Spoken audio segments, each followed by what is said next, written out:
Okay, day one, just wrapping up the day. It's about 6:30. I'm going to make it to Rainbow Stream lean-to and probably cook dinner and move on. Just thought I'd elaborate on the day a little bit. It's been a good day. Maine is tough. It is a quagmire in places, as you can see. It's been hard to keep the feet dry, and I've just been moving along as best as I can, but kind of feeling a little rushed. And I think that's a little bit of the anxiousness of this undertaking. Yeah, climbing up Katahdin was awesome. Weather was great, but goodness gracious, that's a beast of a mountain. And you know, the bugs haven't been that bad, but we're in Maine now, and anything goes. It's going to be a challenge. So hoping that I can keep my feet healthy. I skipped one of my rest stops, which might be a bigger mistake than I thought it would be, just to kind of make up some time. I'm hoping to hike past Rainbow Stream lean-to and get at least 35 in for today, not including the 5.2 up to Katahdin. And so, yeah, it's just gonna be a challenge. Okay, it's about 1 o'clock on day 2, and I'm approaching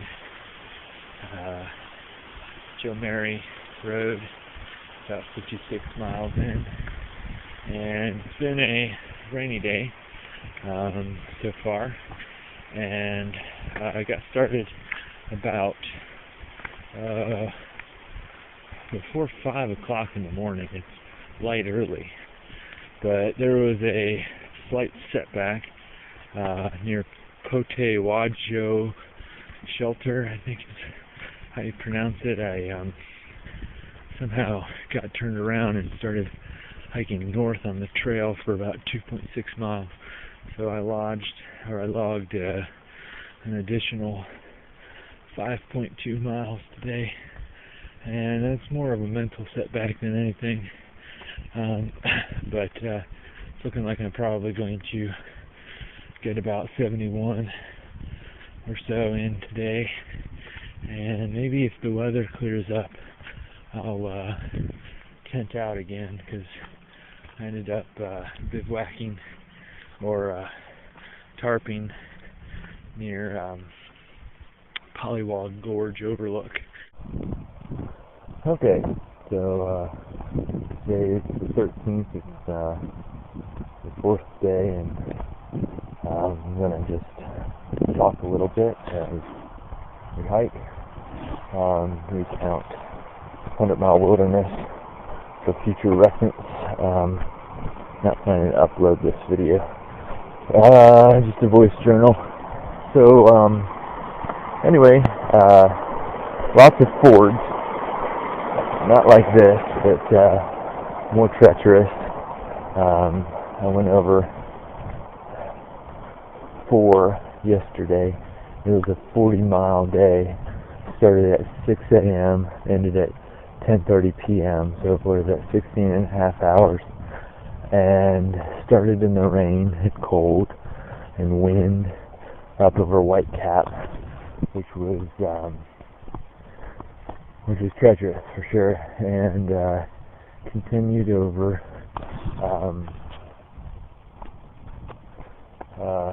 the Bend and Chairback Range. Fortunately, the weather improved by then, and I was able to make as good a time as I could over there. I mean, it's like the Black Mountain Crest Trail on steroids, and the fords put the South Mills River to shame. But I made it. I had to shimmy across a log. I had to leap and grab onto a tree trunk on the other side of another one as I was getting pushed downstream towards a 30-foot waterfall, which was interesting. I had my pack on the lanyard in case I got separated from it. So yeah, this has been a break-in period for sure. And hopefully I'm not going to end up broken. But that's pretty much it that I wanted to talk about.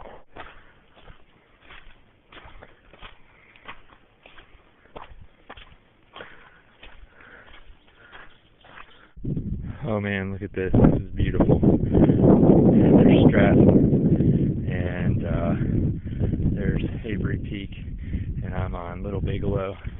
And it is a beautiful day, day 5. So, I'm going to keep trucking.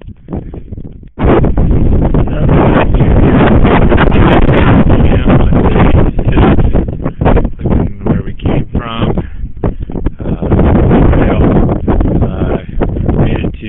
South Horn Pond last night, headed to, over those two, Horn and Saddleback, to maybe Piazza tonight. Beautiful day today. In the Hoosick Notch, allegedly the toughest mile on the AT, and this is a tough section of AT. Alright, about 11:30 on day 9, I guess it is, and just wanted to take a break. I've got 4-wheel drive now, thanks to Greg and Jerry at White Mountain Lodge, where I stayed at last night. Got in at after 10 p.m. Saw many porcupines in the dark, hiking down the last section of the Hoosicks. Met a cool guy by the name of Saber, northbounder, right before crossing the Maine, New Hampshire border. Starting to rain, so I'm going to turn the camera off, but I just wanted to put those notes down so I could remember them. And there's something else, but I'll think about it later.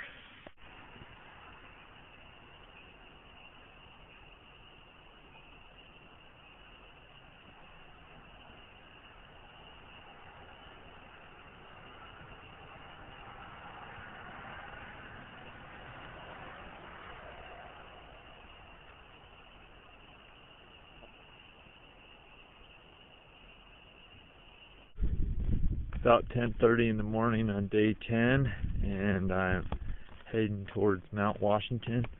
It's a pretty nice day out. I'm slowing down in the whites just to kind of physically and mentally repair myself. Maine slapped me around, showed me he's boss a little bit, so I'm not going to fight it.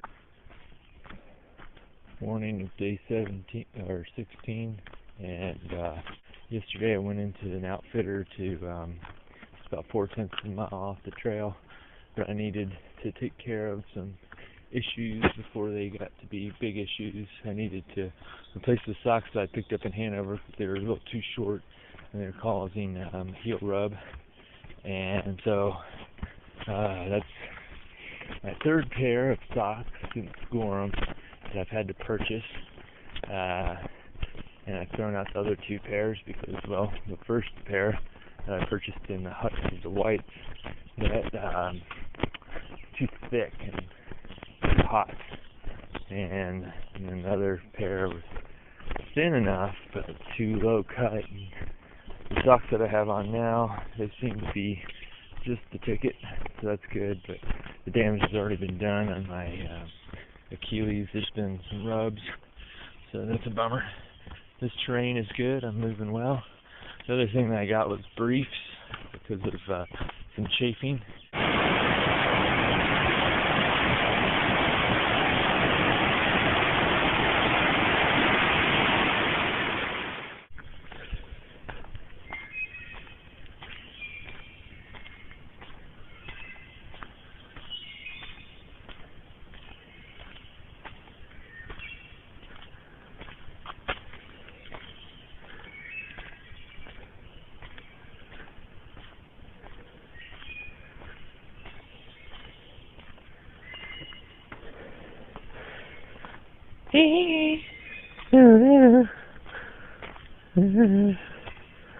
Oh, yeah.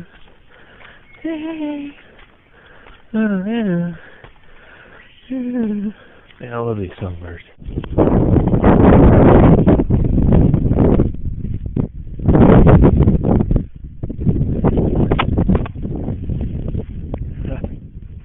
Beautiful.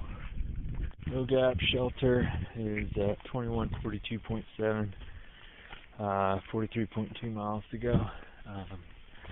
And I left out of there at 4:15 in the morning. Got there about a little before 1 a.m. and it was raining hard. Could hardly see. And so a guy by the name of Paul convinced me to stay there.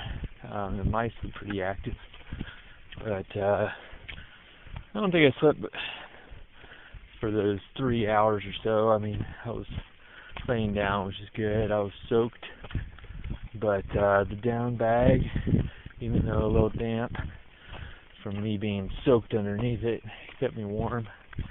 And as you can see, it's stopped raining a little bit. So